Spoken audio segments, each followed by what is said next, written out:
നമസ്കാരം. CPMൽ മുഖ്യമന്ത്രി Pinarayi വിജയനെതിരെ polit bureau അംഗം MA ബേബിയുടെ നേതൃത്വത്തിൽ തിരുത്തൽവാദികളുടെ പുതിയ ഗ്രൂപ്പ് ഉടലെടുത്തിരിക്കുകയാണെന്ന് മുൻ ഇടത് സഹയാത്രികൻ ചെറിയാൻ ഫിലിപ്പ് വ്യക്തമാക്കി. CPM general secretary Sitaram Yechury, Prakash Karat എന്നിവരുടെ പിന്തുണയോടെയാണ് പുതിയ നീക്കം. പോളിറ്റ് ബ്യൂറോ അംഗം A വിജയരാഘവൻ, കേന്ദ്ര കമ്മിറ്റി അംഗങ്ങളായ TM Thomas Isaac, Elamaram Kareem, KK Shailaja, K Radhakrishnan എന്നിവരാണ് പുതിയ ചേരിയിൽ. കേന്ദ്ര കമ്മിറ്റി അംഗങ്ങളായ EP ജയരാജൻ, PK ശ്രീമതി എന്നിവരുടെ നിലപാട് വ്യക്തമല്ല. കോഴിക്കോട് മന്ത്രി മുഹമ്മദ് റിയാസിനും പത്തനംതിട്ടയിൽ മന്ത്രി വീണ ജോർജിനും എതിരെ ജില്ലാ സെക്രട്ടറിമാരുടെ നേതൃത്വത്തിലാണ് പടയൊരുക്കം നടക്കുന്നത്. കണ്ണൂരിൽ P ജയരാജന്റെയും ആലപ്പുഴയിൽ G സുധാകരന്റെയും തിരുവനന്തപുരത്ത് കടകംപള്ളി സുരേന്ദ്രന്റെയും നേതൃത്വത്തിലുള്ള ഗ്രൂപ്പുകൾ ശക്തമാണ്.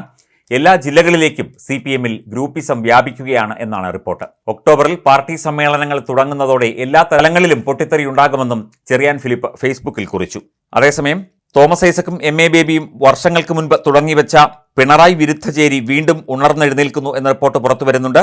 ലോക്സഭാ തെരഞ്ഞെടുപ്പ് തോൽവിയുടെ പിന്നാലെ ചേരുന്ന വിവിധ ഘടക സമ്മേളനങ്ങളിലാണ് പഴയ VS ഗ്രൂപ്പിന്റെ പോരാട്ടമുഖം പുറത്തുവരുന്നത്. MA ബേബി ഒരു അച്ചടി മാധ്യമത്തിൽ അഭിമുഖത്തിലാണ് CPMലെ സംഘടനാ ദൗർബല്യങ്ങൾ തുറന്നു പറഞ്ഞത് എങ്കിൽ തോമസ് ഐസക് ഏതാനും ദിവസം മുൻപ് കടുത്ത പാർട്ടി വിമർശനം നടത്തിയത് ഒരു യൂട്യൂബ് ചാനൽ വഴിയാണ്. VSന്റെ സുവർണകാലത്ത് നവലിബറൽ ആശയങ്ങൾ എന്ന പേരിൽ പാർട്ടിയിൽ സമാന്തരമായി കലാപശബ്ദമുയർത്തിയ ഈ നേതാക്കൾ കുറെ കാലം നിശബ്ദരായിരുന്നു. തുടർ ഭരണത്തോടെ ഏറെ കരുത്തനായ പിണറായി വിജയനെ തുറന്ന് എതിർക്കാൻ ഇരുവരും മടികാട്ടിയിരുന്നു. സംസ്ഥാന സെക്രട്ടേറിയറ്റിൽ ഇപ്പോഴും മേൽക്കൈയുള്ള പിണറായിക്കെതിരെയുള്ള തുറന്ന എതിർപ്പിന് ഇപ്പോൾ കളമൊരുങ്ങിയതായി ഈ നേതാക്കൾ കരുതുന്നു. തെരഞ്ഞെടുപ്പിൽ തോൽവിയുടെ പേരിൽ പല ജില്ലകളിലും മുഖ്യമന്ത്രിയെ സ്വന്തം ചേരിയിൽ നിന്ന് തന്നെയുള്ള നേതാക്കൾ റിപ്പോർട്ടിങ്ങിനിടെ വിമർശിച്ചത് പുതിയ നീക്കത്തിന് കരുത്തായി ഇവർ കരുതുന്നുണ്ട്. സംഘടന പിടിച്ചെടുക്കാൻ സെപ്റ്റംബർ മുതൽ തുടങ്ങുന്ന ഘടക സമ്മേളനങ്ങൾ വേദിയാക്കാനാണ് തുറന്നുപറച്ചിൽ ലക്ഷ്യം വെക്കുന്നത്. തിരുവനന്തപുരം മുതൽ തൃശൂർ വരെയുള്ള ജില്ലകളിൽ ബേബി ഐസക് കൂട്ടുകെട്ടിന് കൂടുതൽ സ്വാധീനമുണ്ട്. മലബാർ മേഖലയിൽ P ജയരാജനും എളമരം കരീമും PK ശ്രീമതിയും അടക്കമുള്ള നേതാക്കളുമുണ്ട്.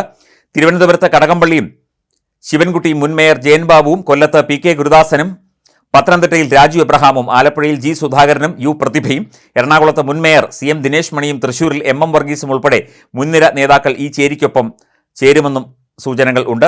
തുടർ ഭരണത്തേക്കാൾ സംഘടന പിടിച്ചടക്കൽ പ്രധാന ചുവടുവയ്പായി ഇവർ കാണുന്നു. പിണറായിയെ പ്രതിരോധിച്ച് AK ബാലൻ നയിക്കുന്ന കണ്ണൂർ പാർട്ടിയാണ് സമ്മേളനങ്ങളിൽ ഇവർക്ക് മുന്നിലെ വെല്ലുവിളി. തെറ്റിദ്ധരുത്തൽ മുദ്രാവാക്യം, ബംഗാളിലെ CPMന്റെ ചിത്രം ചൂണ്ടിക്കാണിക്കലും വഴി ഒക്കെ ലക്ഷ്യമിടുന്നത് പിണറായി വിജയനെ തന്നെയാണ് എന്നുള്ള റിപ്പോർട്ടുകളും പുറത്തുവരുന്നുണ്ട്.